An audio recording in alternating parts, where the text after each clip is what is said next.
Hear me? Yes. Okay. So you were just saying you have watched me for a couple of years on YouTube. You would take videos and pick and choose what you wanted or what you felt was appropriate for you. And Yes. you've struggled long enough that you're ready to just get straight to it. Get what you Yes. need, absorb it, work on it, and move forward because you haven't made, I don't know, I'm assuming you've made progress, but not much. Yes. Okay. And I feel like I'll make some progress, and then I'll kind of slide back again, and then Yeah. whatever. So, God, the lighting where I'm at is just terrible. Give me a second. Okay. I just need to turn it down. I think it's just too bright.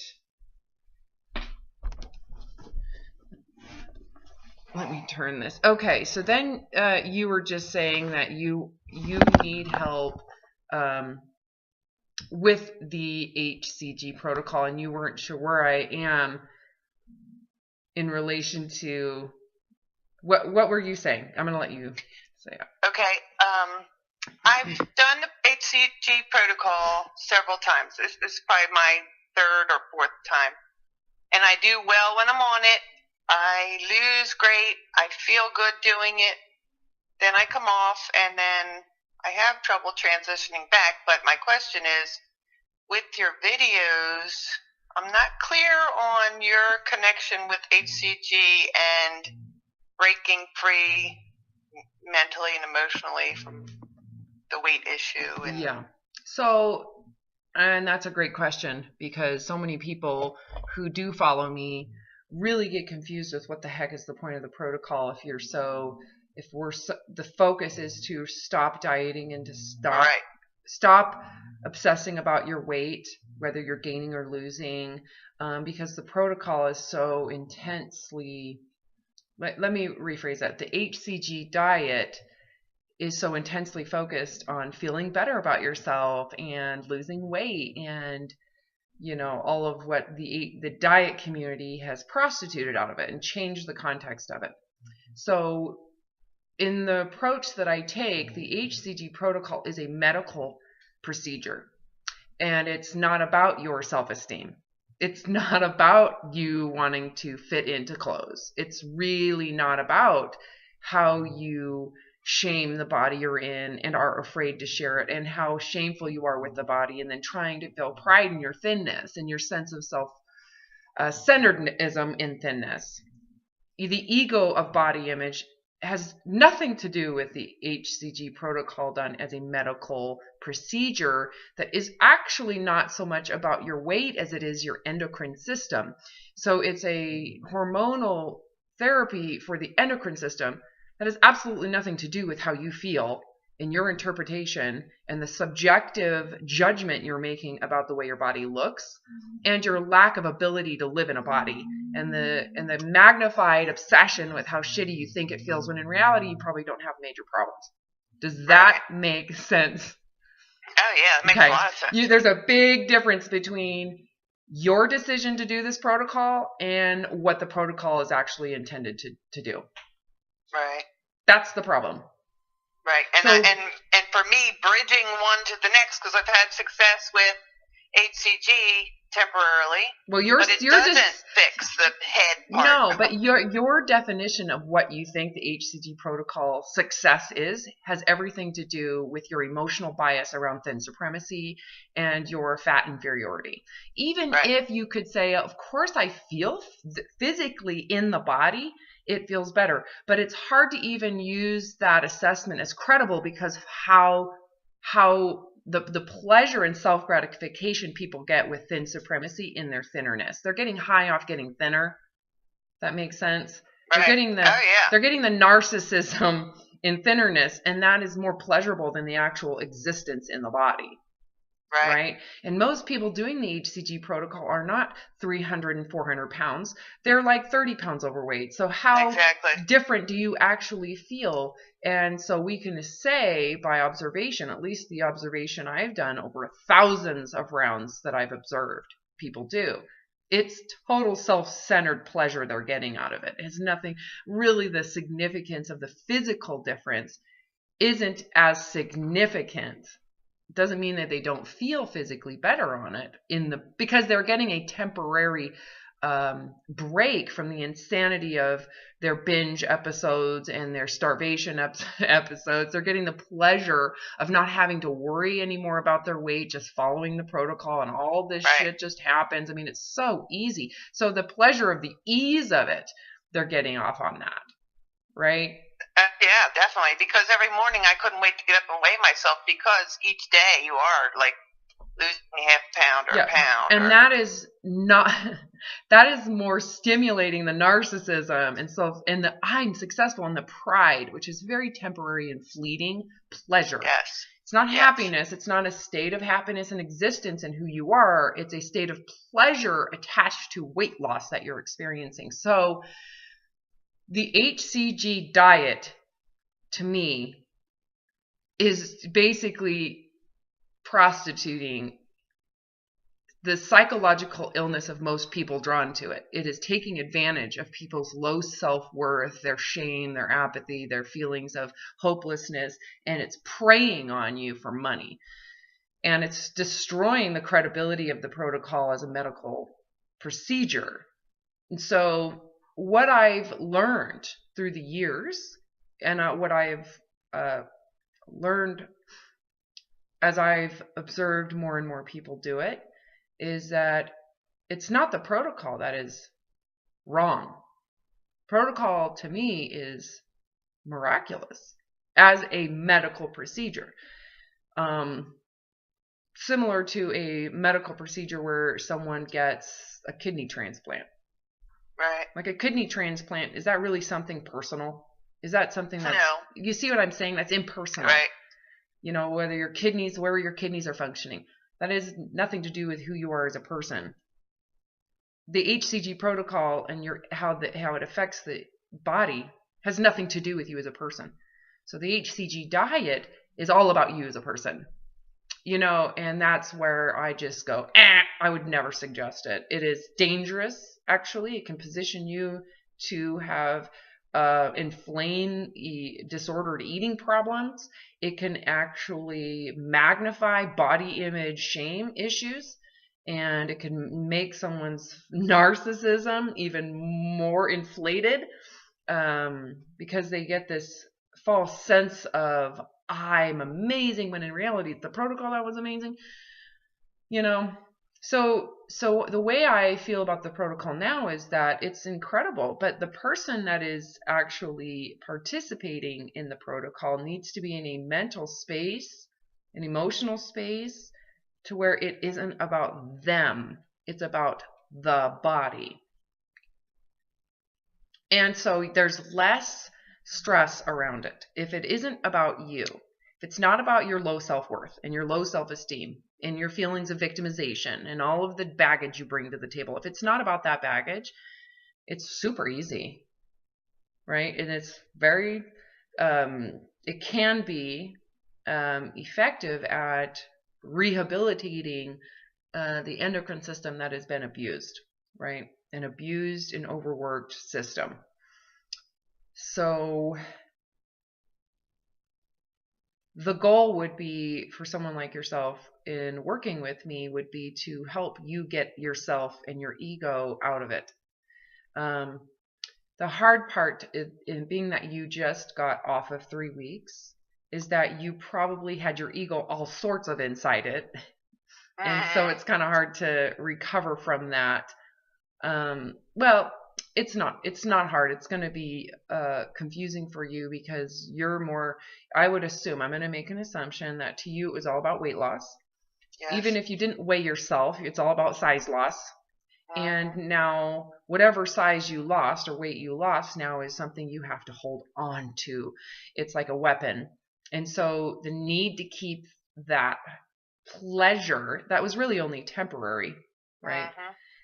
Projects into stress with food. And so now you're in a you're like in a landmine around food. Because if you do one thing wrong, you're going to ruin the whole thing. So that type of all or nothing pride, the all pride now becomes all it becomes nothing shame in terms of how you function. Because if you're not perfect, you might as well just quit. Right. Now, I'm not saying that. I'm just saying that's what you're thinking. Yeah, you know what I'm thinking. Everybody thinks that way in this situation. It's really quite impersonal.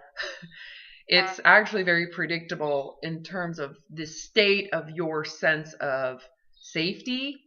It alone doesn't exist.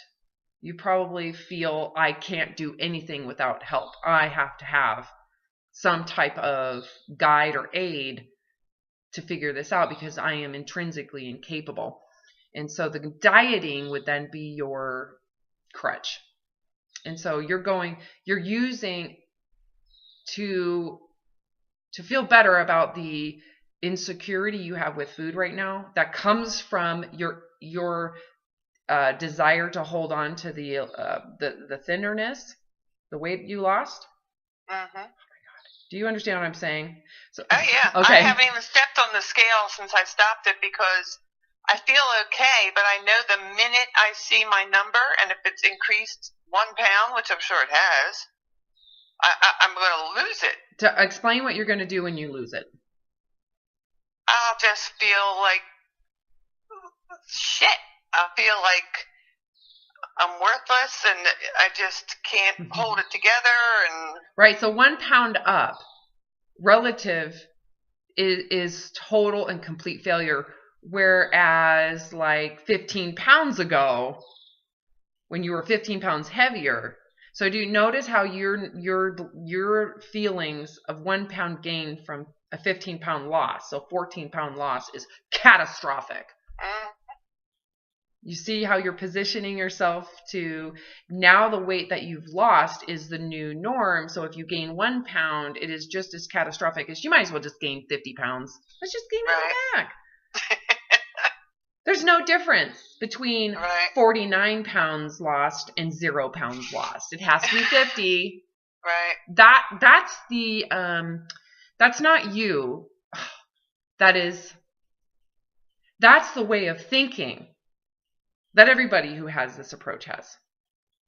Right? So it's not personal. It's really an expression of the survival that's not doing well. That's a sign of total and complete, you're not doing well. Your survival is that close to not surviving. Right. You're on the fringe of, I might as well, nothing is working. All is failure. You're on that cusp of, fighting, which is the dieting, or fleeing, which is hiding and letting, and you might as well just quit, right? That's exactly it. Yeah.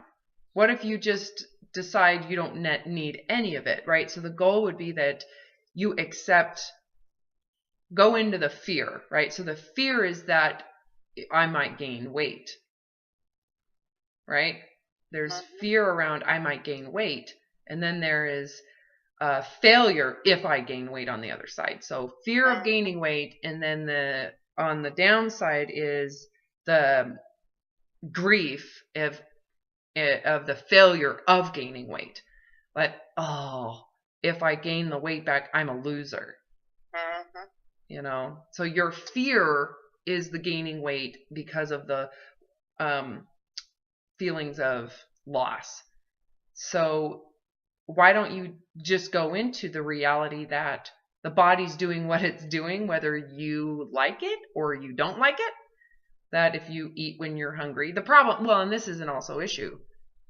Eating to hunger is extremely difficult when someone's in extreme anxiety and fear. It's almost like your brain says, why are you even thinking about that? You're on the verge of dying here. We can't focus on food. Just so you're all screwy in how you relate to food because you can't be relaxed around it, especially since food is your threat to survival. Food is ultimately threatening your feelings of safety. So how are you going to eat to hunger when food is the threat? When hunger is your threat. Yeah, well, what's confusing is the fact that the idea of eating to hunger doesn't relate to someone who's in such extreme issues with their weight. That's the disconnect. So when you read Weight Loss Apocalypse, what I'm presenting is what would make sense for someone who does not have these extreme issues with body image. If you were a good candidate for the HCG protocol done as a medical procedure, eating to hunger is very simple, very easy, and is very it's actually kind of a no-brainer the way it was written in Weight Loss Apocalypse. Problem is when someone brings all the baggage of their insecurity and their issues with body image, it becomes very complicated. So what's complicating it isn't the hunger scale, it's the extreme anxiety and fear you have of regaining weight because of the symbolism that you attach to regaining weight, as if you're a piece of shit. You see what I'm saying around the protocol is just like terrible. The HCG diet is like, look at this is what's happened to you. I mean, it makes you like a sketched out, volatile, dangerous animal in survival mode. And food is your biggest threat.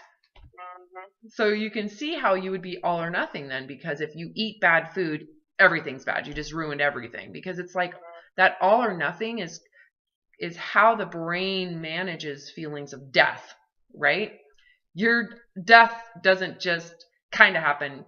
It's all the way, right? You're either alive or you're dead, right? And so how the brain responds to threat is in that fashion. If that food is dangerous, it's dangerous all the way. It's not kind of dangerous. It's dangerous all the way.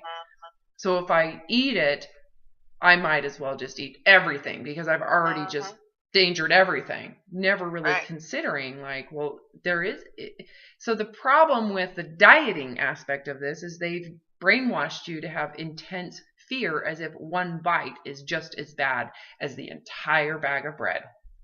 One piece of bread is as bad as the whole piece of bread. Danger is danger. You just had it and it's all bad. Right? Right. And I already blew it, so I might as well finish it all up. Exactly. Because I gained 1 pound, I might as well gain 50. Because 1 pound gain is just as much you're a piece of shit as 50 pounds gained fat. You see how it's all or nothing. And that is how that brain works. That's how the brain works in that extreme survival failure.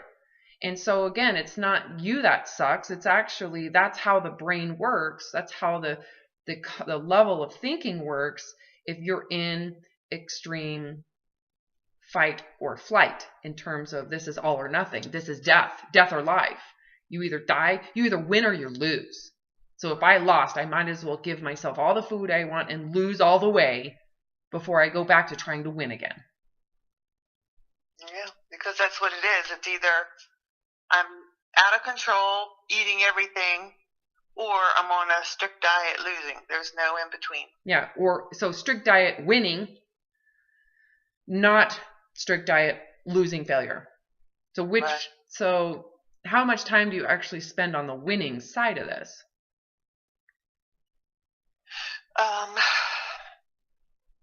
I don't even know. I'm up, I'm down.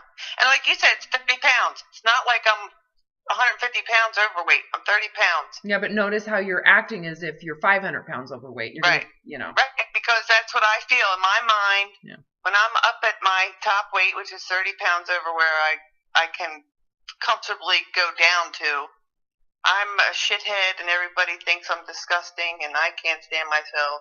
Yeah, well, this tells me is how prideful and self-centered and self-righteous you are when you're 30 pounds less. That's how magnified it is important to you, to where you are super micromanaging 30 pounds. You're catastrophizing 30 pounds. That tells me how freaking high you think you are when you're thinner. That's anorexia. Oh, yeah. Oh, yeah. I'm right? on top of the world when I'm at my low weight. And everybody needs to give you acknowledgement. You know, and in your mind, you're like, everybody's watching me. I am the hottest chick in the room. Yeah. That's why. So this is your karma. I hate to break it to you, but yeah, people who get that high on themselves and they have such a how you're catastrophizing your weight is in essence a reaction to how inflated you are in your head around your thinness. So the more someone's inflated around their thinnerness, the more catastrophic weight gain is. Mm-hmm. Make sense?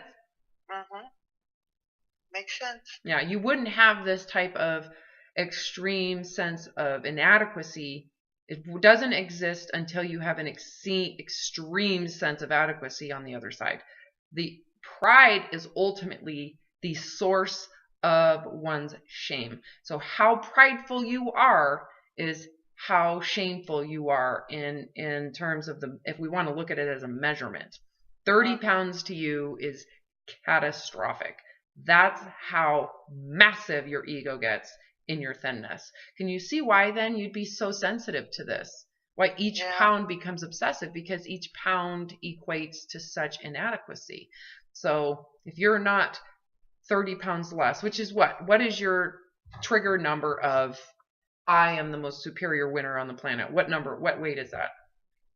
Well, I'm fairly tall, so I mean, even my low number sounds like a horrible number to me, but I like 170 is. It doesn't matter what the number is; it's what you've attached to that number. So if you've attached to that number the pleasure of I win, I won, I'm the king of the hill. If you're attaching it's really fleeting pleasure to it, but you've attached that. Then because even when I get down to that number, I can't stay at that number. So that sense of I won lasts for about a couple weeks of pleasure, of self-centeredism. Yeah, and then it's too hard to manage because you have to be super and you're crazy and trying to keep your head above water, and then you just throw in the towel and give up because you it's hopeless. I'm a piece of shit. Yeah, it was all, and you hide because people will find out that you're a fraud.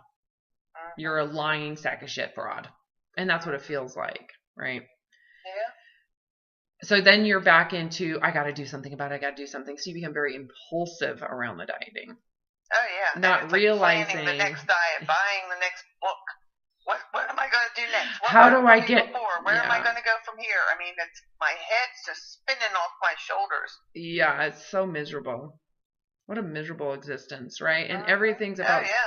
All about proving yourself through some sense of thinnerness. But when you attach to that thinnerness with such an expanded sense of ego, it really is shameful because it is a lie. You're lying not just to yourself, but everybody around you. Because the getting there isn't actually authentic or real. It required extreme and radical measures of deprivation.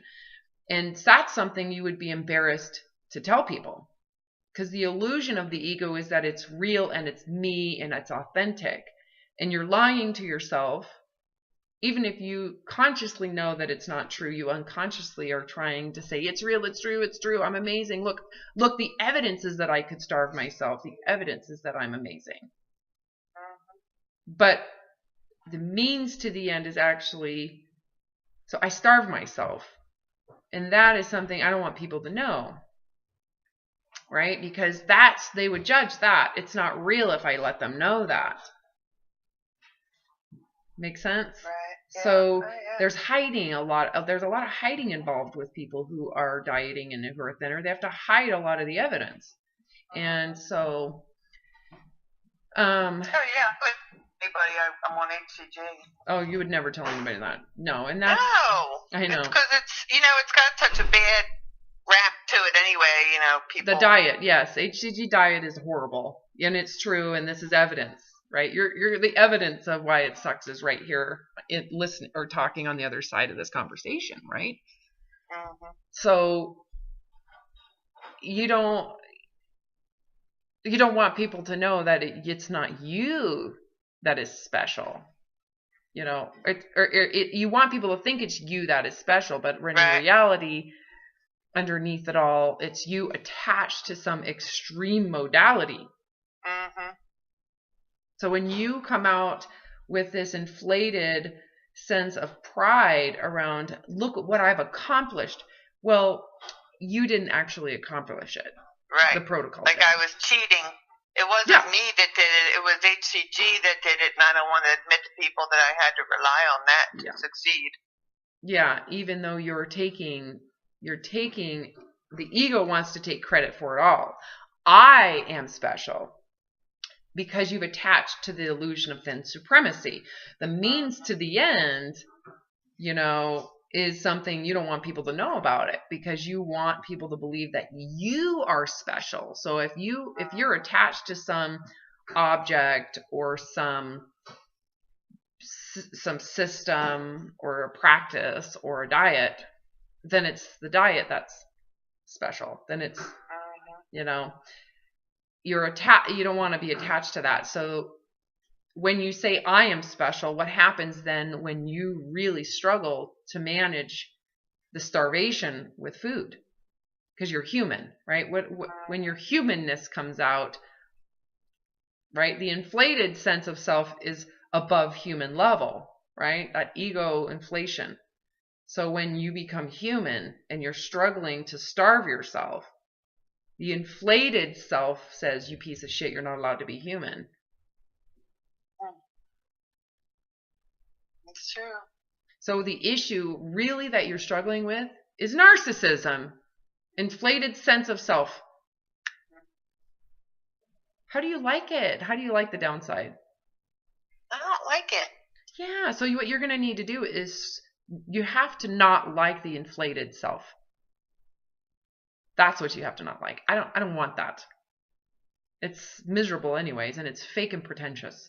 And I'm trying to pretend to be something bigger than human ability itself, just to feel neutral about who I am, right? So you got to inflate everything just to feel neutral, just to say I'm winning, you're losing, when the truth of it is that you're always losing because you're miserable. That whatever you're doing to prove yourself as a superior human is super horrible. Just to stay above water, and you're sucking at it, right? Yeah. Anyway, so the way you get out isn't trying to unravel the inferiority. It's actually surrendering your superiority. The hard thing, though, is if you've attached your total and complete survival to it, is your whole brain's going to think you're going to die.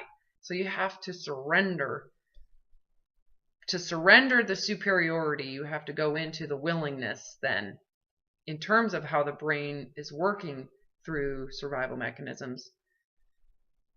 The other side of that is a feeling of death. Okay, I'm kind of trying to get you to go straight to what's going to happen when you surrender all this shit. Is it feels like you have nothing. It feels like you are nothing. Yeah.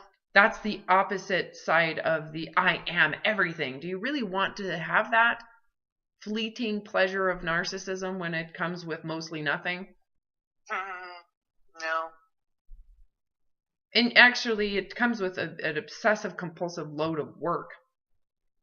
It's incredibly, it's like being in total slavery. Think of everything you do and have to do for this whole thing to exist. Well, it is a lot of work, and I think that's where I am right now. I just feel so defeated. I just feel I just can't keep up. Just life is hard, and it shouldn't be, people right? are judgmental and. Yeah, well, that's you. That's what you're projecting out to the world, is you. I know that's kind of sucky to hear, but that's what you're what you're feeling is you and how you're living in your own head. And you're projecting it out as if that's what everybody is. And everybody's like this, and everybody's at this level of misery. And life is miserable because I'm miserable, But you don't so how do you unravel that crap in your head? I mean, you go into just shut the switch off and. Yeah, you can. You can actually. That's not true. It just takes In fact, you're on your way to unraveling all of this. The fact that you're kind of getting to where you're like, I don't know how much longer I can do this. Don't you agree? Getting to that point is actually kind of incredible. Yeah. Because you've been, I don't know, how old are you? 53. You're 53. How long have you been doing this crap? I guess it started when I was like 14, maybe. So, but I've had a good year where I, you know, I mean, it's not been consistent for 50, 40 years, but well, you've off been and on all my life, yes. Yeah, you've been in this your entire adult life. You've just not been as obsessed. It's always probably still been there. Right. Sometimes it seems to ease off because I, really work hard to, reading books and whatever, and going to like OA meetings or whatever. But through the years, I've had some relief. But why does it always come back, right? Right. So and it's I always feel like there. It's really come back hard this time. Oh, see, this to me is so good. Having it come back really hard to me is like, are you ready to be shoved down onto your knees? Are you ready yet? That to me is like, good. That's a sign that you really aren't getting it yet. And it takes a lot of humility to get this, and you just maybe haven't been humble enough. You've been humble at times, just enough to relieve it. But you haven't been humble enough to surrender it. Right. And that might be why you've relapsed, if you want to call it that, to such an intense degree. Because you really haven't surrendered it, because it feels, like I said, on the other side of this survival mode, if you let go of what you've been believing and using to survive, it's like the weapon you're using as a weapon to survive thinness. It is your survival. It is the one thing that makes you feel like you have something. It is the only thing you've associated to lovability. And it has become your sense of identity in pride.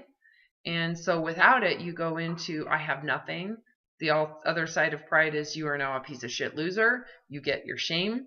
You get all this other shit. And so when you surrender this weapon, it feels as if you're going to be in shame and suckiness permanently. Mm-hmm. The permanent suckiness. Because I will never be 170 pounds again. I'm always going to be 200 pounds, And so if you don't permanently give it up, you never really understand what life is like outside of it, because all you know is what you know, which is insane dysfunction and survival mode, right? The illusion is that when you, with the weapon of a thin body, that you will hit the levels of like confidence, and I will feel good about myself, which is really the step above survival. It's the illusion is that when I am thinner, I will go beyond surviving or survival mode and go into I'm surviving, which is where self-worth is reached and confidence is reached, and the ability to get into your higher levels of consciousness as a human being, where you're no longer focusing on what you got to do to survive. You're going into these higher levels of thought and curiosity and lenience and relaxation. That's really what you're chasing. You just think that the only way to get there is through the pride of thinness. The problem with that whole equation is, in order for you to, it's not intrinsic, which it's not self-confidence in any way. You don't get to self-confidence because it's not self-confidence. It's thin supremacy confidence. So it's not a intrinsic realization. It's completely false, lying, extrinsic survival. You don't get the shift of consciousness if it isn't your own survivability. You're surviving with all the weaponry, and so it's all about the weaponry, if that makes sense. You never can ever get out of it, because you have to fixate on keeping, holding, sustaining what you're doing to maintain the illusion of surviving when you're not surviving at all. Especially since you're completely threatening food, which is the biggest trigger to survival mode. So you'll never come out of it. So you're stuck in these lower states of the animal brain trying to survive. And that's, you're fatiguing now after 40 years. You're fatigued. Yeah, I am. I'm tired. Yeah, and you're wondering if this is really what life is about. Is this really what this is about? Yeah, I've gone away, like places where, like some towns are really known for their food, and here I'm on this stinking HCG diet, eating lettuce and a piece of bland chicken, and, my friends are like, oh my God, this is the best donut I've ever eaten in my life. And I'm just like, yeah, look, I'm missing out because for me, I'm a victim. I can't eat a bite of a donut. Yeah, because you're a victim. For me, I gotta stick to my diet. Yeah, and you're also being attacked. That's like being attacked. And so you eventually say, I'm going to fight for food, even though you're the one who is restricting food. Right. So you're being attacked by yourself. Laying down, but because of the narcissism around thin supremacy. So you're just a perpetual victim. Yeah, because it's funny, the people I work with, if you ask them, like, who's the best dieter up here? Oh, it's her, well, unless I said my name. Yeah. But I'm kind of known for, like, when she puts her mind to it, boy, she can lose good. Yeah, but they don't, so she can lose good, but if they knew, oh, she's anorexic and starving herself, right, and she's doing it because she thinks that she's better than you and winning the competition, right? Wouldn't they just be like, oh, that's sad? Mm-hmm. And you would go, it is sad. I am sad. I live in a world of sadness. Mm-hmm. And I keep on thinking that happiness will come from a body that other people perceive as superior, because that's what I'm thinking. Constantly trying to prove myself as a valuable human, thinking that through this type of attachment, I will feel good about myself, when in reality, because it's an attachment, I don't feel good about myself. I feel good about the attachment, which means I'm never, ever going to get out of survival mode. Ever. Well, and the sad part is, I know I hate to blame it on my parents, but I have a mother who, still to this day, makes me feel like if I gain any weight, I'm not worthy and unlovable, and I'm sure it's where it comes from. Well, that's you. Like I said, that's you. I hate to blame my parents for then things stop, because I'm a grown-up. But well, stop then, because it's not their fault. At some point, you're the one who has to recognize they love you. This is just how they think, and you don't.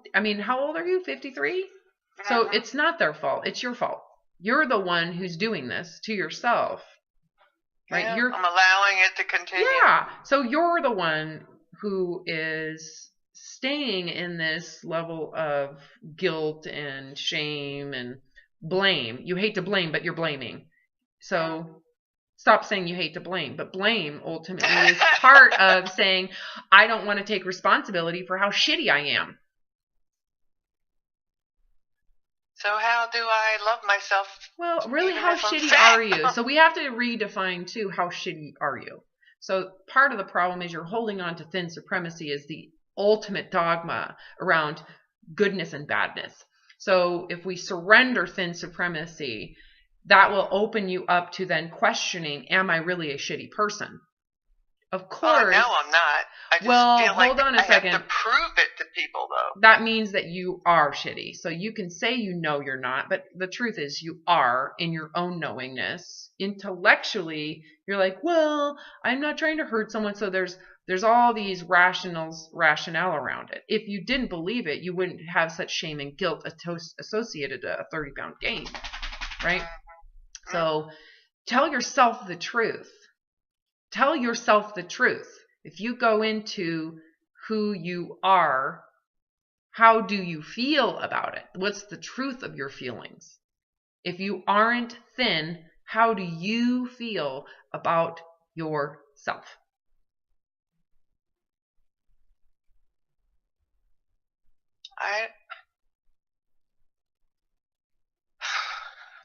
I guess I just don't like what I see when I'm heavier. It's okay. So the truth is, just go into I know that when you said that, you heard it. You're like, it has nothing to do with that. how do you feel? Just go simply into this feeling. If you are not thinner, if you feel fatter, how do you feel about yourself? I feel like I failed. You feel terrible.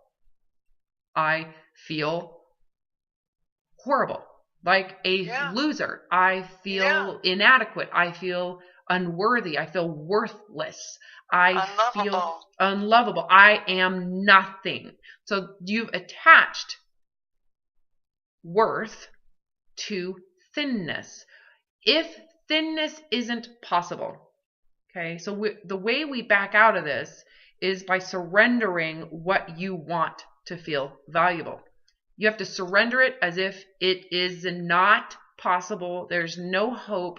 So we go actually down into your hopelessness. We are going to go down into it is not possible. The only reason you are a slave to this is because you believe that your worth is valuable in thinness and it's worth fighting for. You think it's reachable and you think it's worth fighting for. So you're stuck, right, in your pride. And you're a slave to that pride. And then you're bitter about all the work you have to do, but you're still continuing to do it out of your own contract of the narcissism in you. You know what I mean? Uh-huh.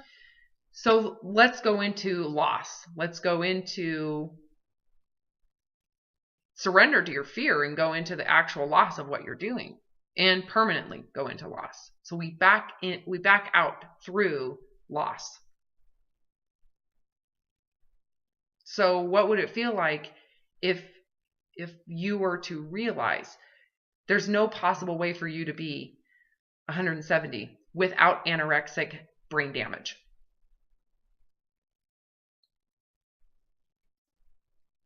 How does that feel? I don't know. I feel like I'm giving up. Perfect. That's because that's what we're doing. That's what I want you to do. The difference is you judge that.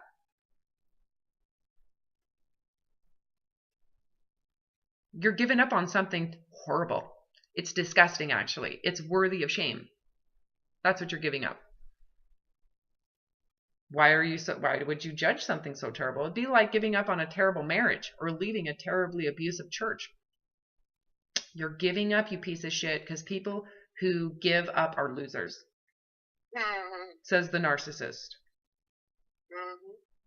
So what? So give up. What do you get when you give up?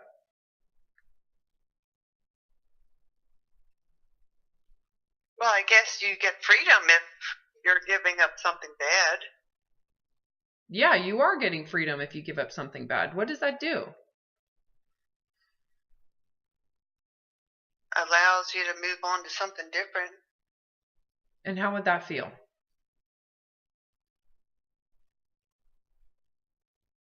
Scary. Well, if you really think about it, what you're doing is something you should be more afraid of. But it's almost like the only thing I know. So yeah, but should you just stay there even though it's like hell? No. Just because I know it, it's hell. I know it, it's horrible. I'm going to stay. No. Going into something you're unaware of. It might be bad, but is it going to be as bad as what you've been doing for 40 years? No. Right. So what are you afraid of? Shouldn't you be more afraid of what you're doing? If you were to tell the truth to the world, wouldn't you want them to know that this is a terribly horrible problem? Like, it is horrible. You would not wish this on your worst enemy. If we should be afraid of anything, it is what you're doing right now. I guess I'm just weary. I'm not used to asking people for help though either, so. Hold on, what does that have to do with what we're talking about? Because if I had to admit that I was doing something so horrible and shameful. Well, you're not asking for help. You're just, I'm telling you, this has nothing to do with asking for help, which is actually wonderful. You have the courage. It takes courage for someone to admit their life is a total failure. Okay? So when you look at the failure of all this, would you recommend other people do the same thing? No. Okay, wouldn't you say No, you not need, at this all. is something to be worried about? This is a terrible place for people psychologically to be. It's very harmful, not only to their own sense of well-being, but it's really harmful to everybody around them. They're like poison apples. Mm-hmm. Wouldn't you agree? Wouldn't you Oh, say yeah. this is something that, why aren't we teaching this? Why don't we talk about it? This is a horrendous, horrendous way to think and be. Yeah, because I know, too, now that I have fallen back into this pretty severely, I must be hell to live with. Well, of course I'm you are, because you I have, can't even stand myself right now. I can't imagine how my poor husband's. yes, and how much rage you have, how much Mhm. you're projecting that out onto everybody. It's terrible. Mhm. You know it as you're doing it. I did too. I've been there, Yeah, right? I'm so angry at everyone. And you know they don't deserve it, but you Right. are, you can't, you're in that, again, you're in a insane, it's insane. So when you say I'm scared of what you've been doing, that's awesome news. You should be. Mhm. Of something other than this, I don't know, why would you be afraid of something other than this? This is pretty bad. Mhm. Mhm. So what's the loss if you surrender this? If you actually accept, I'm done, I failed. I quit. It's over. I'm backing out. Giving up the ideal of a perfect body, I guess. Wouldn't that be the best ever?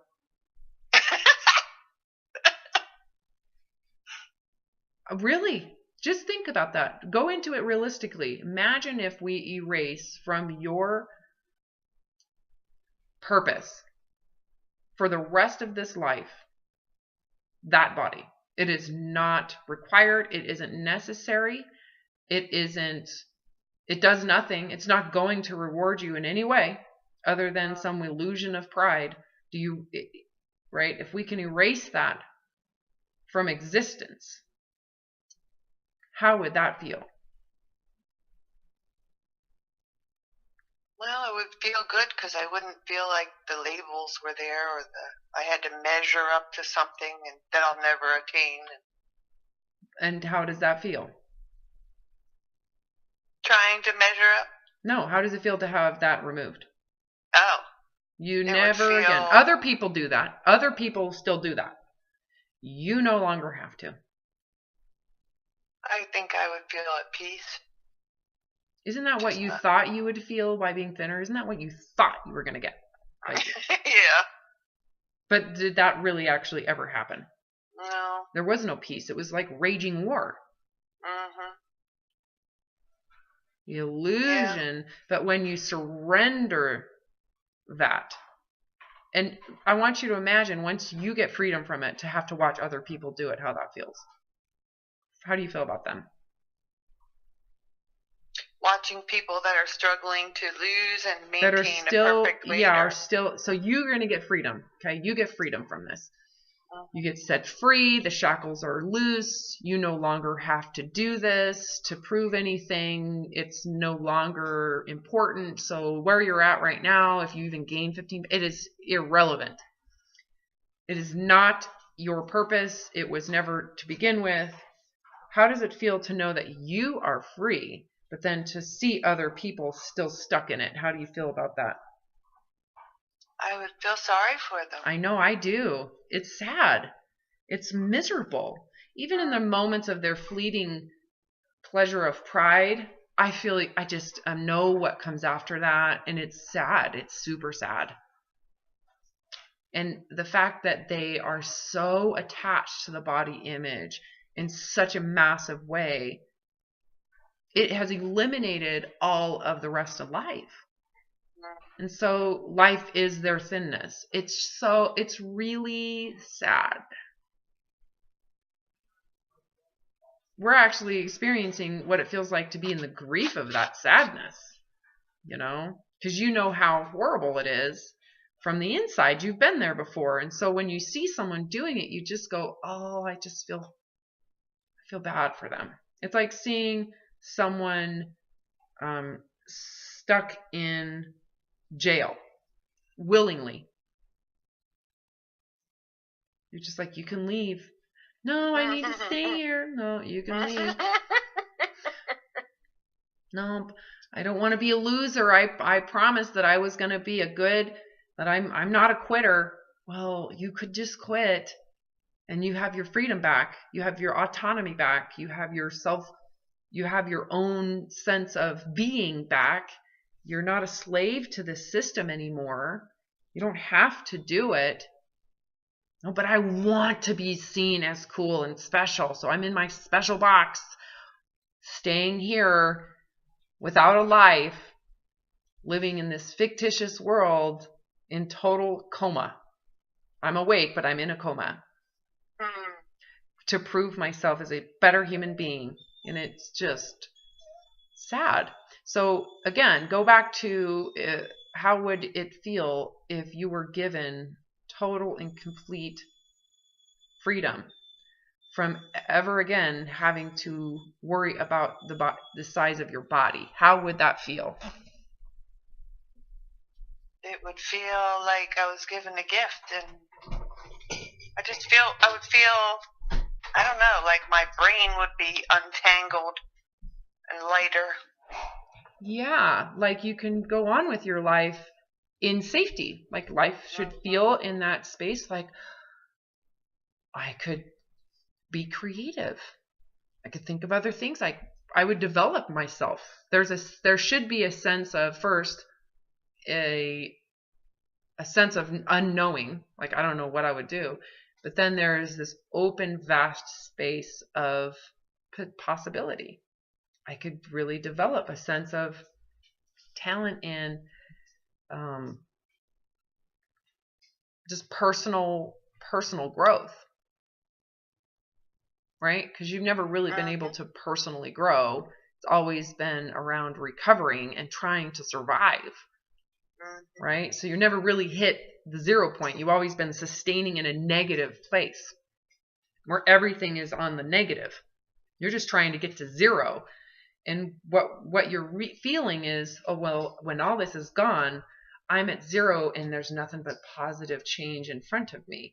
Really, because you don't really have problems. If that makes any sense. I don't know you from anybody else. I just know you live in a first world country where there's no issues with food, no issues with safety in your environment, no issues with people around you. You have no issues. They're just fictitious issues, made up. Well, I'm good at setting the rules down, and then I get upset when others don't want to follow my rules. Yeah, you'd have to. Do you really want to do that? Is No. that right? So you have to really question why you have these rules in place and what you're getting out of them, to where you want others to be your slave. They should just do what you're told, so that you can have your way of being, and everybody else gets conditioned underneath your crazy train. You know, so they have to be crazy with you.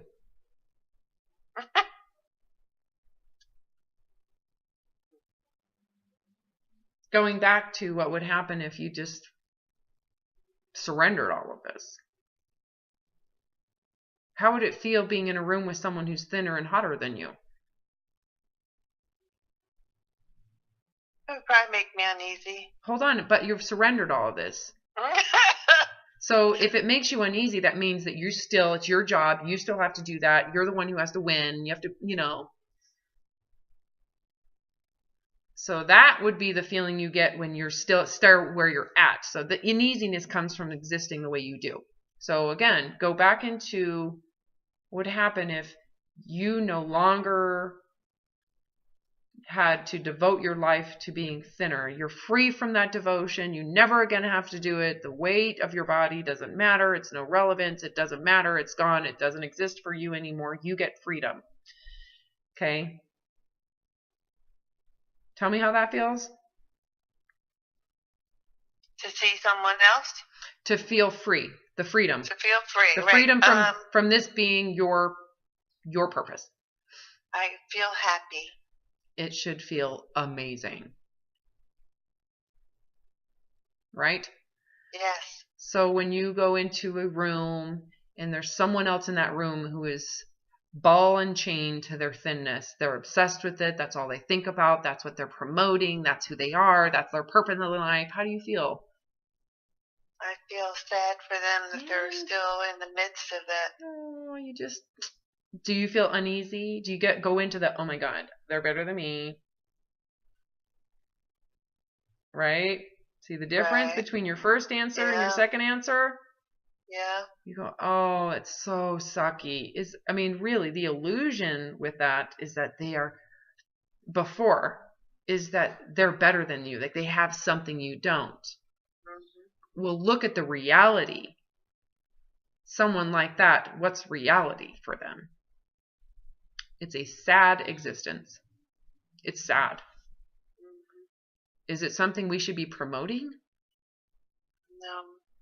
Because don't you agree, if you were to tell the truth of your existence in it, is it something we should be envying? No. Right? No, you just feel all alone. You feel like nobody understands what you're going through. And even if you are the thinnest, hottest person, it comes with terrible costs. Mm-hmm. The more pride and inflated you get, the more intense your shame is with very little loss. Again, 30 pounds to you is catastrophic. Mm-hmm. That's how prideful you get. So I want you to rethink this again. You are set free. Your being thin is no longer your purpose. It is no longer important. The size of the body you're in has no relevance. You're going to die when you're going to die. Your body fat is absolutely a non-issue. It is blacked out from importance in your mind. How does that feel? And I have lots of room to think about other things. How does that feel? Well, it feels good now. I can start focusing on good things going on around me instead of dwelling on the badness of everything. Me especially, I guess. Well, and tell me how you perceive the badness. Was it really all that bad? Do you feel like all the badness you carried around for as long as you did, do you feel like that was being distorted from your sense of failure to being thin?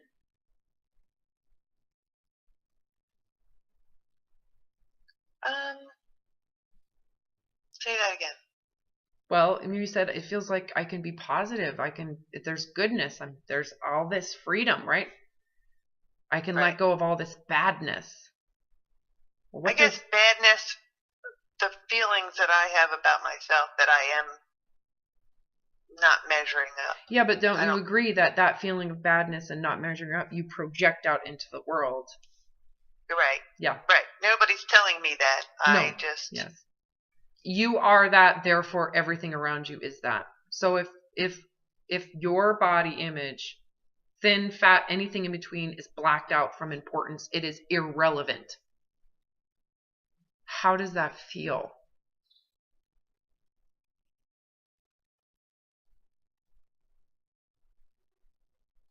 That I guess I'm not as bad as I thought I was. So then how are you? Who are you? And how would you identify your worth as a human?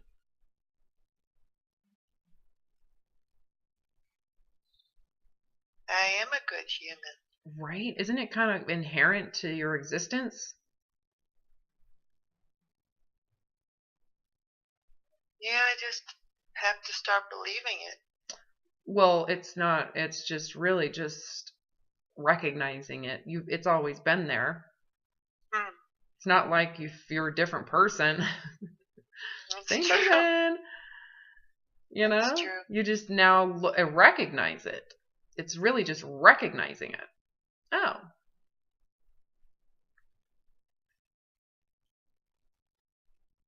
The illusion of badness comes from that crazy belief, doesn't it? Mm-hmm. So do you have to believe it, or do you just have to get rid of the crazy belief? Just remove the belief. I have to get rid of the feelings that I'm not a good person. Well, no, that's a belief. That's, you mean the belief. If you Right. didn't believe that, what would happen to those feelings? If I didn't believe that, then they wouldn't be there. Correct. So do we have to focus on getting rid of the beliefs, or excuse me, getting rid of those feelings and work on you feeling better about yourself? Or do we need to get rid of the beliefs that you're using to say, I'm a bad human? Get rid of the beliefs. Correct. So how do we get rid of those beliefs? That's a good question. Pretty easy.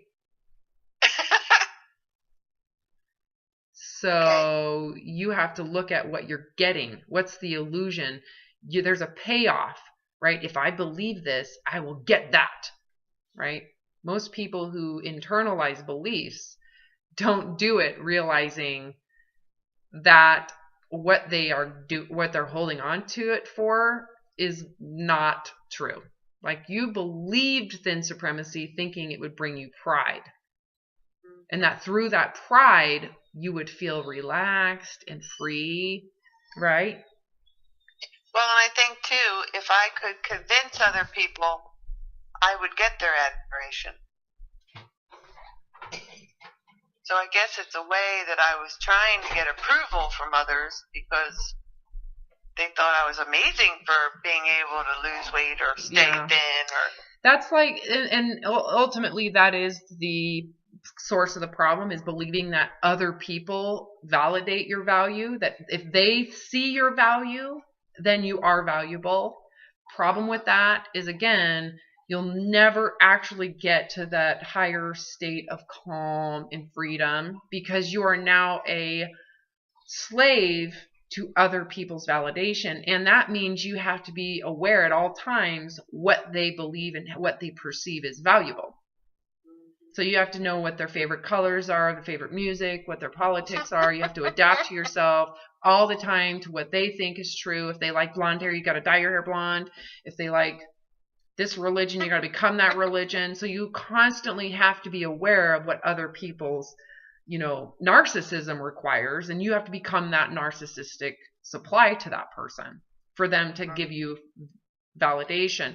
So again, when you rely on other people's validation to feel valuable as a human, you will never ever reach enlightenment or freedom, or you'll never ever get out of survival mode, because it's not inherent. It's not an intrinsic value. It's an extrinsic valuation.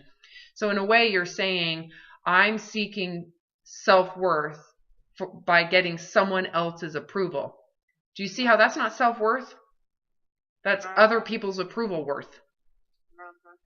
So you become very needy, constantly manipulating, trying to get other people to validate you.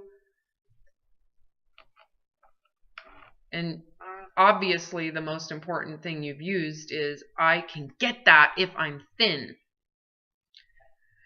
Because it's such a massive system in culture,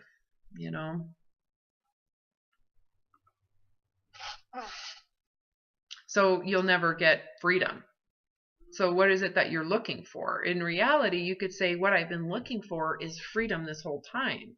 I just thought, when you sign the contract with the devil, that through pride and through being superior and having something that made me special and above others, that would give me that feeling of approvability within myself to transcend into surviving versus survival. Does that make sense?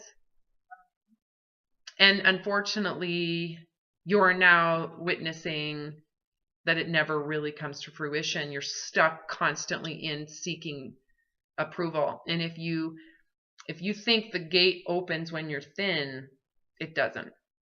Because now you have to constantly hold that position to get there and to stay there.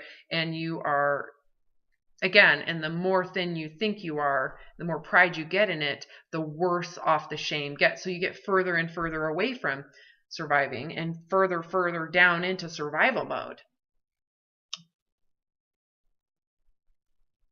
Make sense? Yep. So going back into what would happen if you were given total and complete freedom from having to use your body image in any direction. Period. It's not important anymore. It's irrelevant. It is meaningless. There is no meaning one way or the other. Whether you're thinner or fatter, it is zero. There is no meaning. It is not important. It is completely blacked out from existence in your life. Not your role. How does that feel?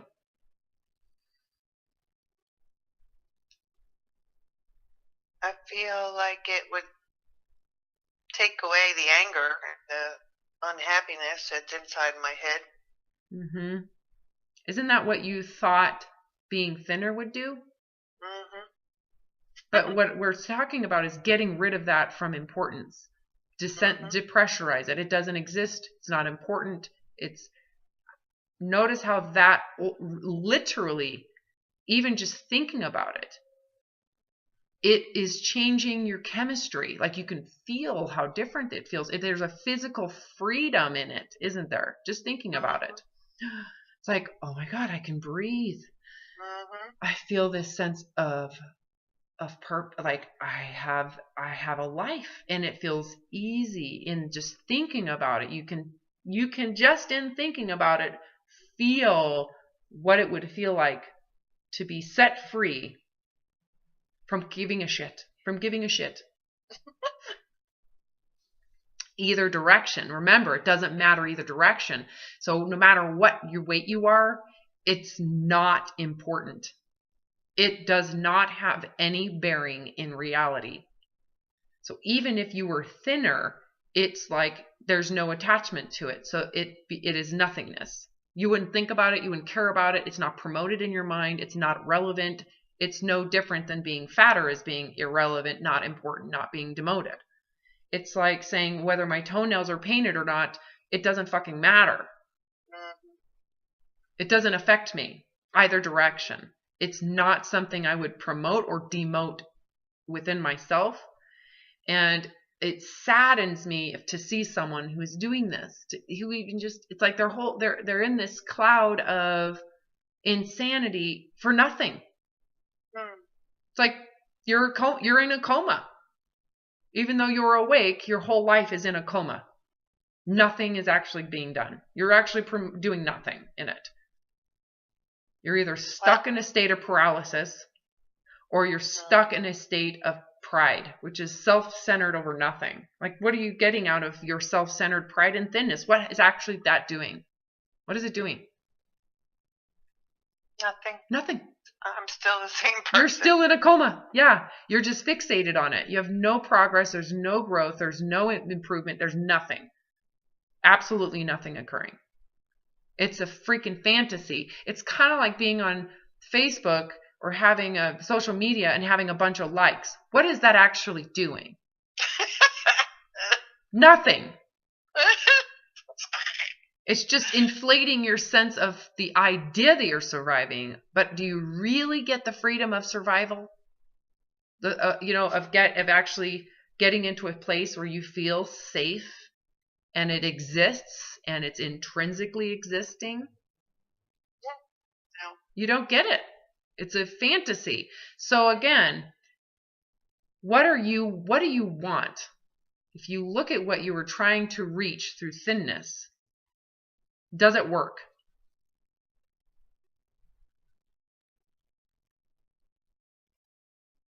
Well, what I've been doing hasn't been working, that's for sure. It doesn't work. That's the problem. You keep on doing something that doesn't work. You have all the evidence it does not work. And not only that, but you're more miserable and more miserable the more you do it. So it's actually causing damage and harm to your existence.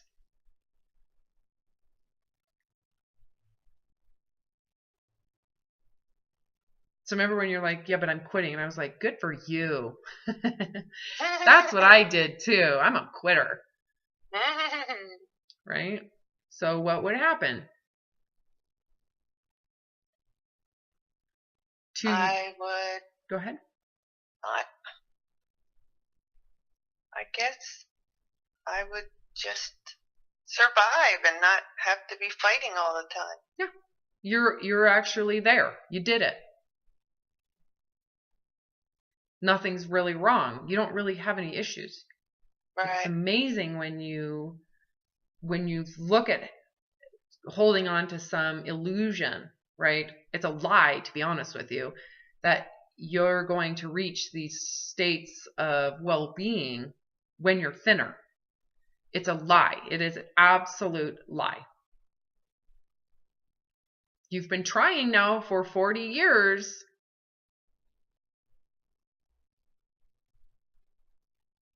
To find myself almost. And I've been here all along. You have. You just attached it to some weird illusion of body image. And so when we get rid of the body image from existence or from importance, notice how you all of a sudden access it. It's like, oh my God. That is the way I felt as a child. It's been gone and now it's back. It's like this. There is now a possibility. It's possible.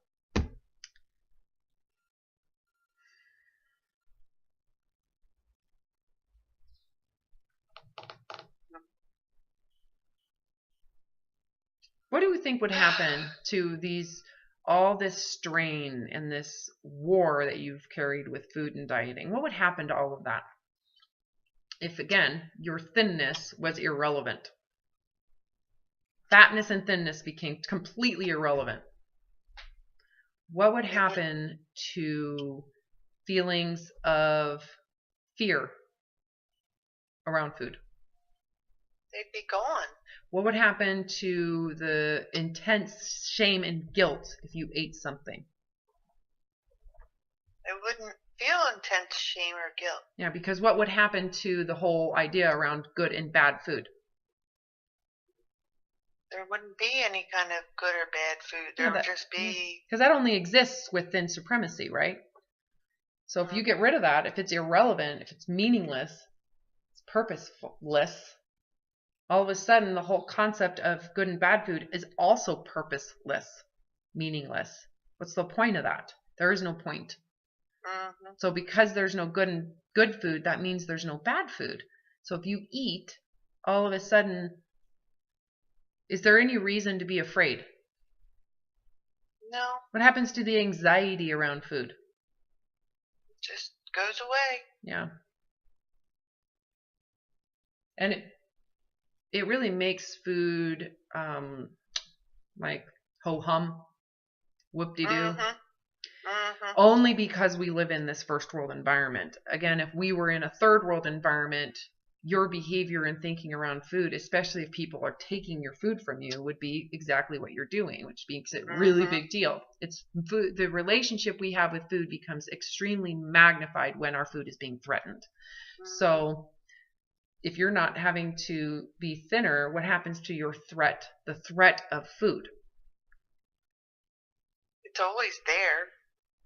Hold on. I mean, the food is there, not the threat. Yes. What happens? It's always there. So food is always there and we live in extreme abundance. Right. What so happens to the specialness of food now?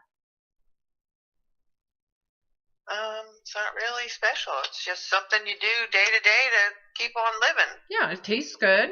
We want it to taste good. There's pleasure involved, but it isn't survival anymore because it's not being attacked anymore. So all of a sudden food becomes like, I'm safe. Food is safe. Clearly we live in a safe environment with food. We have no issues with how much. We have no issues feeding our family. We have no issues really with anything. Total and complete safety around food. I mean, if I want food that doesn't grow here where I'm at in Idaho, I can go buy it at the grocery store because we live in such a day and age that it's shipped from all over the world. Right. I mean, we have no issues with food. So all of a sudden, what happens to binging? You know, if you think about binging, what goes into that?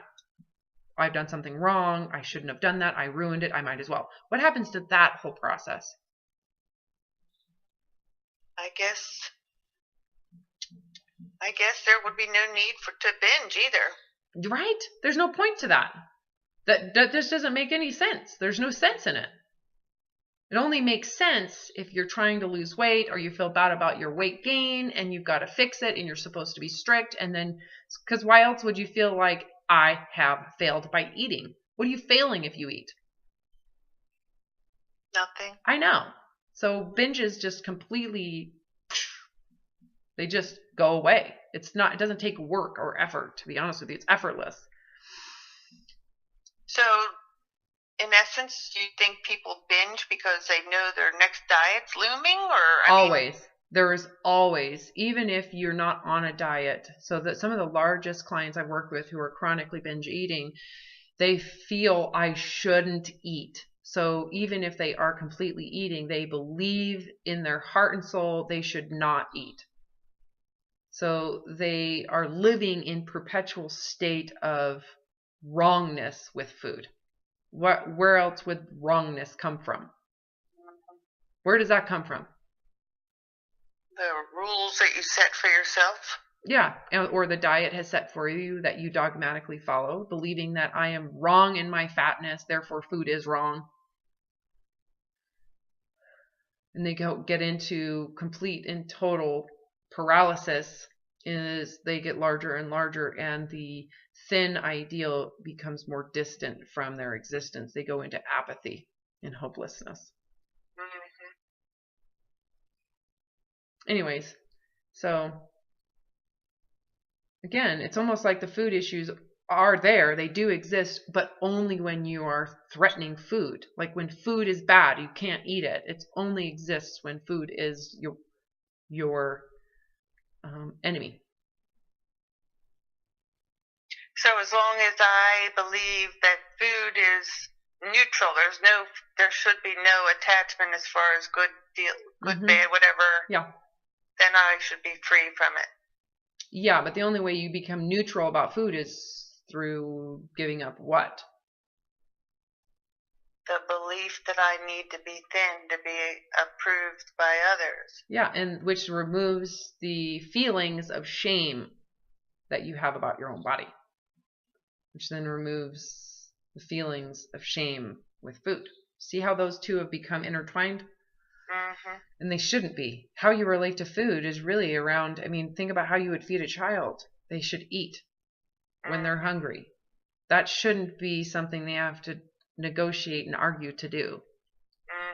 Mm-hmm. No one should feel shame when they eat a peanut butter and jelly sandwich.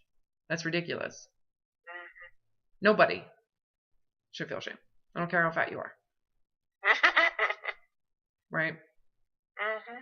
So then you notice how too when you surrender the thin supremacy and the fat inferiority, you remove yourself from it. It is no longer your purpose. It's no longer who you are. How obvious this becomes. It's like, holy shit, that is terrible. It is abusive. It's inhumane for people to have to go through something like the HCG diet. Especially someone who doesn't have physical problems. Doing it to promote their narcissism, really. It's terrifying. You're eating less than 500 calories. Are you kidding me? That's abusive. Mm-hmm. You right? Yeah. See now let me ask you this. Then when I'm doing it, my skin is better, my joints feel better. What's the correlation? Is it the endocrine situation? Yeah, and a lot of it has to do with your narcissism, getting off on it. And it could be that you're not binging. It could be that you're not binging anyway. You're not going from a state of neutrality to betterment. You're going from a state of total and complete self-mutilation with food. Keep that in mind. Right. Notice how no one ever includes that. No one. That's why I don't tell people I do it, because I think people would think I was nuts. Oh, well, why don't you admit it? Why don't you admit it to yourself? Well, I admit it to myself, but I don't tell other people. I don't want them to have... Why? What's wrong with that? I don't want them to judge me because, oh my God. Why? Do you need their validation? Do you need them to validate you? Is that what this is about? Well, yeah, and that's the whole reason I try to be thin, because... So, what if you were just to admit, I'm fucking nuts? This is not okay. Well, yeah, that's What's true. wrong with admitting it? Why can't you, by admitting it, you're actually letting people see this is not okay. What, should we just keep on hiding this from the world, that dieting and thin supremacy? Should we just hide that your consequences of crazy train exist? Should we not tell anybody in your pride? Well, it would allow me to continue it by not telling anybody. Well, and you're promoting it by not telling anybody. That's true. So why not just say, no, this is so damaging to people's psyche. Super damaging. We need to stop promoting thin supremacy. And pride and narcissism. We need to stop promoting narcissism.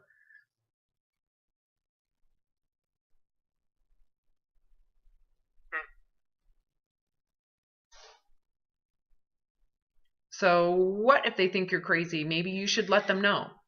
You know what? I'm suffering with terrible, terrible mental health problems. Terrible. Trying to prove that I'm superior with my thin supremacy. You know, it's not something to be proud of. In fact, if I could get out, I would. And when I get out, I'm going to feel sad for people stuck in it. It is sad. It isn't something we should be promoting or telling our children to do. You know? I guess too, I like when people think I'm strong, and I don't want them to know that really I am weak and I really am human. Well, you mean you're lying to people? I guess. Yes. I guess. This whole thing is a lie. Everybody doing it. It's hard to keep that lie going. Yeah, the facade, the fakeness of it all, because it's not true. Yes, it's true. So what happens if you just tell the truth and walk out? Wash your hands and walk away. I'm a loser. You know, to the narcissism. To the narcissism. I'm a loser. Which one's worse? What you're doing and what you've done for 40 years, or just coming out of the closet as a loser? I failed. I'm a freaking nutcase. That whole crazy train, I was crazy. It was terrible. Mental health problems, right? If you wash your hands and walk away, and you are free from ever having to be thin and not caring about your fatness, and totally free from the whole concept from existence, what happens to the insanity? What happens to all of that insanity when you are given a freedom? It's gone. Oh, so which one's worse? Continuing to promote what you're doing, or having the humility to surrender it and walk out? Continuing what I'm doing. Yeah, it's terrible. But I want people to think I'm strong. Okay, what do you get out of that? Is it worth it? Do you really get anything out of it? Do you get the freedom to just be hoping that other people think you're strong and having to promote that? No. I think it just raises the bar more and more. Which is why you have such insane shame over nothing. Yes, that's the narcissism. That's what I'm talking about. Keep up and keep up. Yeah, it's a facade. It's like I have to keep the lie going. I have to keep the lie going. I don't want people to know. So... And it doesn't really matter to them anyway. No, they don't give a shit. No one really. Already moved on to something more exciting anyway. And if they do care, they're going to move on to judging someone else. And they're judging you anyways, because that's how they promote themselves in their own survival mode. It's through self-promotion and that, inflating of themselves to be bigger than they actually are. And then they constantly feel threatened because they don't really have a sense of ability. They're just promoting ability without actually having it. And that's what you're describing. It's what you've done there. I don't really have that. I just want to promote that. Because that's what people like, and I need them to like me. So I'll promote what I don't have. And then when someone actually says you are weak, I'm going to get angry at them and tell them they're an asshole. Even though they've just pointed out the truth in my reality. And that which I don't like about myself. They've just exposed what I don't like about myself. So I'm going to project all my hatred onto them and then try to make them not credible. You know, it's like, that is insanity, right? Do you hear what I just said? You're like, oh yeah, I do that all the time. Oh yeah, that is a lot of work. What do you get out of it? the illusion of safety, when in reality you're in constant threat because someone's going to find out you're a loser. So when do you just go through accepting, I'm a loser? And what's wrong with that? What's wrong? Nothing. If it means you are now free and you are no longer in survival mode and you can go into that open space of being, are you really a loser? No. You know? And then again, when you meet someone who's doing what you've done for decades, how do you feel about that? Sad. Yes, even if they're in their thin winningness. Mm-hmm. Doesn't it just make your heart break for them? Yeah, you know that they have more going on underneath and living a lie probably as well. Yeah. Anyway, so this process truly is about surrendering your ego, survival, for a truthful surviving. So instead of lying about who you are to feel acceptable, you accept who you really are in truth and get into a different state of being from truthfulness about yourself.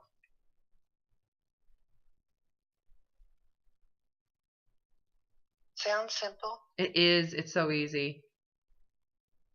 It's painful to the part of you that wants the inflated being of yourself, the specialness. It's painful to the special part of your ego. But, you know, wouldn't you rather have freedom and not be special? Mm-hmm. Me too. I don't want specialness. I don't want it. And you know I'm saying that from experience. Mm-hmm. I'd rather blend in and not be noticed. And that is my freedom. Mm-hmm. To just be myself. I don't want... It's not worth the cost. Yeah, I would rather sustain myself from my own truth of reality and be okay with it. So even if you feel like a weak fledgling piece of shit right now, what if that is actually where you're at? What if that becomes where you start? I'm a weak piece of shit. Yes. Oh my God. And that's where I'm going to start. And I'm good with that. I don't have to hide it. I don't have to make it bigger than it really is. I don't have to defend myself. I just start with that weak piece of shit inside of me. And I love it. Because it's the truth. It's the actual goddamn truth. So if I'm willing to tell the truth, I am now free. And in essence, the willingness to admit that and tell the truth of that ultimately is how you get into surviving. I am surviving within myself. I have the courage to admit my humanness, that I'm doing the best I can with what I know, and that's all I can do. I'm not going to promote something that I can't do, that's not sustainable, to pretend like I'm feeling good. I'm going to start with where I'm at and get to surviving with my courage of the self, not courage of my ego self, right? Mm-hmm. The truth of me, because if you can truthfully feel good about your worth and to truthfully have a sense of worth coming from truth in your existence, now you're going to actually get into these upper states of consciousness because you no longer have to defend yourself because you're lying about how you're feeling good about yourself.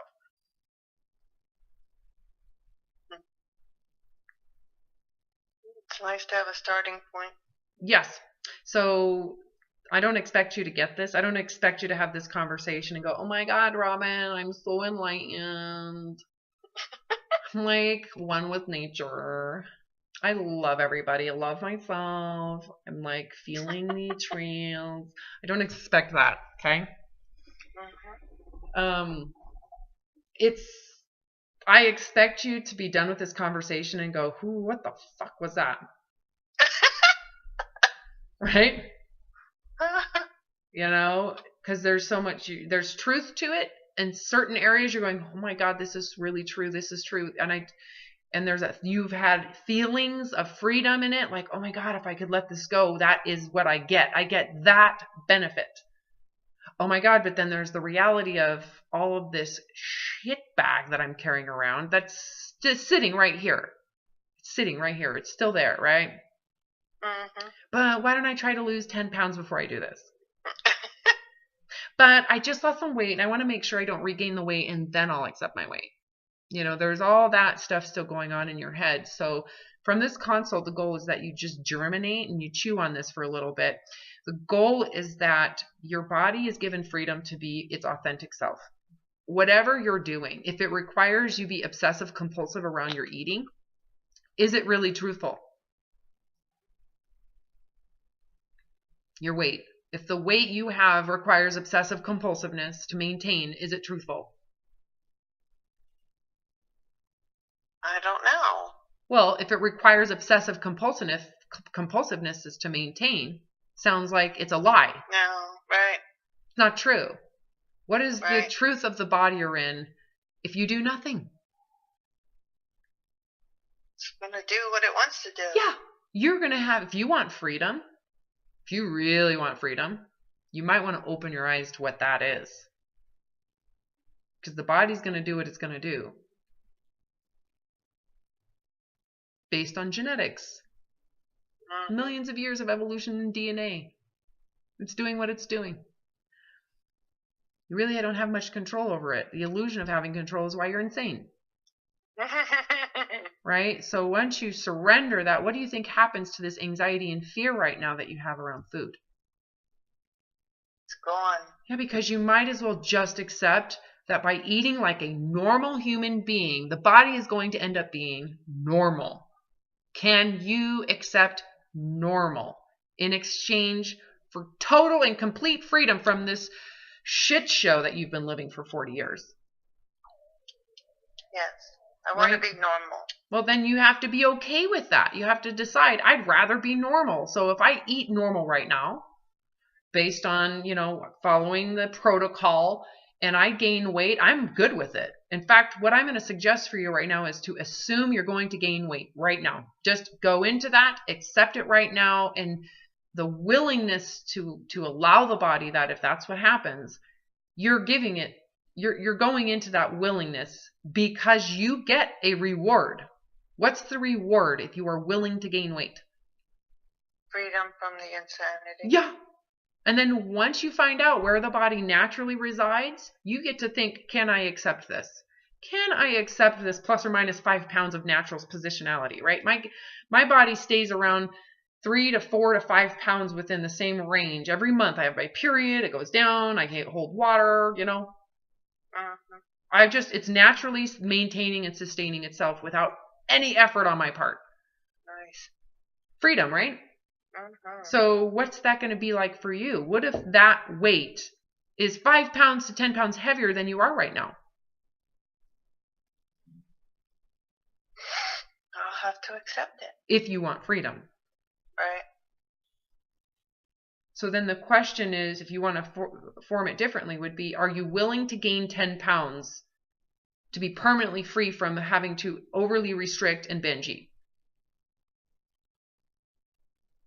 Yes. You don't have to monitor shit. You just eat when you're hungry. You eat enough.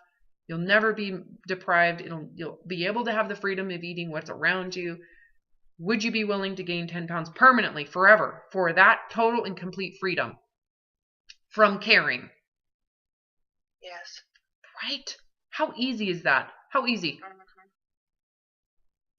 Well, it's just going to be learning to be in tune with my body, like knowing when I'm not hungry. Yeah, and that takes whatever. That's listening. Is that easy? If there's no Yeah. anxiety and fear, how hard is that going to be?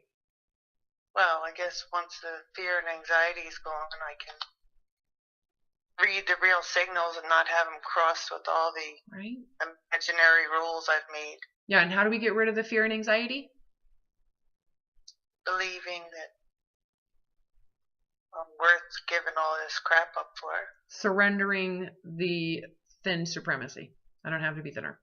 I'd rather find out where my body actually resides so I don't have to lie anymore to myself and everybody else. I'm done lying about it. All right. Okay. We need to be done.